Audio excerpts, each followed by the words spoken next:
Bismillahirrahmanirrahim. Assalamu alaikum wa rahmatullahi wa barakatuh. Welcome to Sparkling Knowledge Channel. Omer Ibn Abdul Aziz, Islamic Principles Transform an Empire. After the death of Prophet Muhammad, may the mercy and blessings of God be upon him, the rapidly expanding Islamic nation was led by a series of men known as the rightly guided Caliphs. They were men who had learned their faith directly from the Prophet himself and governed strictly according to the Quran and authentic traditions of Prophet Muhammad. By 644 CE, both the Persian and Byzantine empires had fallen to the Muslim armies. Slowly, over the next decades, the people of the conquered empires adapted both the language and religion of the conquerors.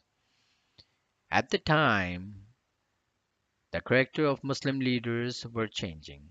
The men who had ruled strictly by the word of God had been replaced by others. The Caliph that was to have been an elected position was replaced by hereditary succession. The Umayyad dynasty was established. Although they did not strictly follow the ways of their predecessors, they were historically considered to be an extremely successful dynasty. The Umayyads managed to maintain political and religious unity of the Islamic nation and greatly expanded its borders. However, they have gone down in history as particularly autocratic. When Umayyad Caliph Suleiman (714–717) lay on his deathbed, he attempted to earn the pleasure of God by following the example of the early caliphs and nominated someone other than one of his own sons as the next Caliph. He therefore appointed his distant cousin Umar ibn Abdul Aziz his successor. Umar was then faced with the seemingly impossible task of returning the Islamic nation back into a nation of people who obeyed the laws of God above all else. Umar ibn Abdul Aziz had served as the governor of Egypt and Medina for more than 22 years. He had been educated and trained by well-known scholars by the name of Salah ibn Kaysan. Before his accession to the Caliphate, Umar ibn Abdul Aziz was a young man fond of fashion and fragrance. However, when he accepted the responsibility of leading the Islamic nation, he proved to be the most pious, able, far-sighted, and responsible of all the Umayyad Caliphs. He tried to rule in a way similar to how the Islamic State was governed in its infancy. He immediately began to by adhering to Islamic principles. When news reached him of his nomination to the Caliphate, he addressed the people saying, "O people, the responsibilities of the Caliphate has been thrust upon me without my desire or your consent. If you choose to select someone else as the Caliph, I will immediately step aside and will support your decision." This was a breath of fresh air to the people who were longing for a return to the days of Prophet Muhammad. May the mercy and blessings of God be upon him and the rightly guided Caliphs.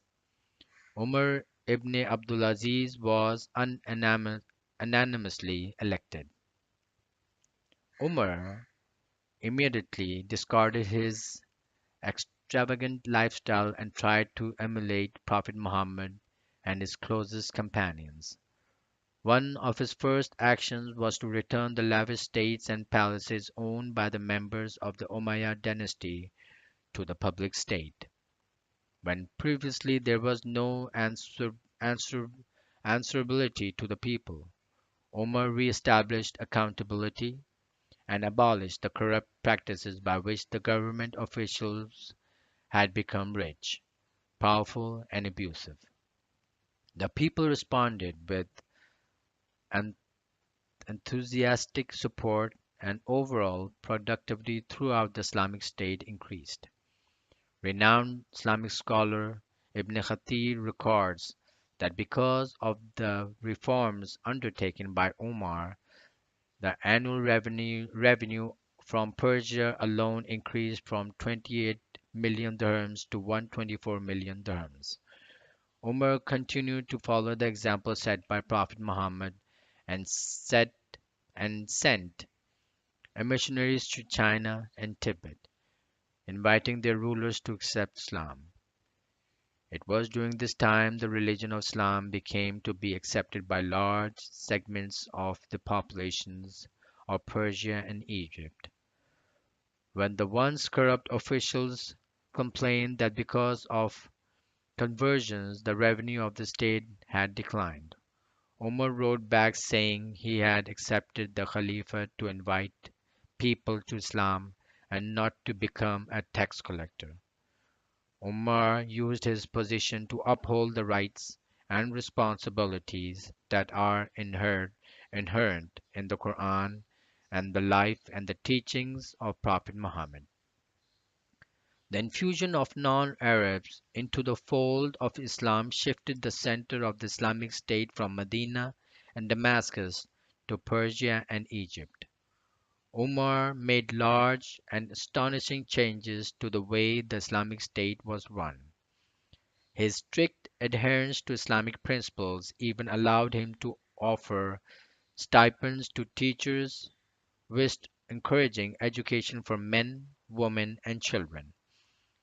Through his personal example, he instilled piety, steadfastness, business ethics, and Islamic morals and manners into the general population. His reform included the strict abolition of alcohol, and he forbade public indecency. Omar also oversaw the fair dispensation of money given in charity. Umar's efforts to transform the Islamic State into a well-run Islamic community knew no bounds. Just as he transformed his life, he also transformed the Islamic State. Umar undertook extensive public works throughout the Islamic State in Persia. Khorasan includes the parts of modern-day Iran, Afghanistan, and Central Asia, and across North Africa. This included roads, bridges, canals, inns for travelers, educational facilities, and medical dispensaries.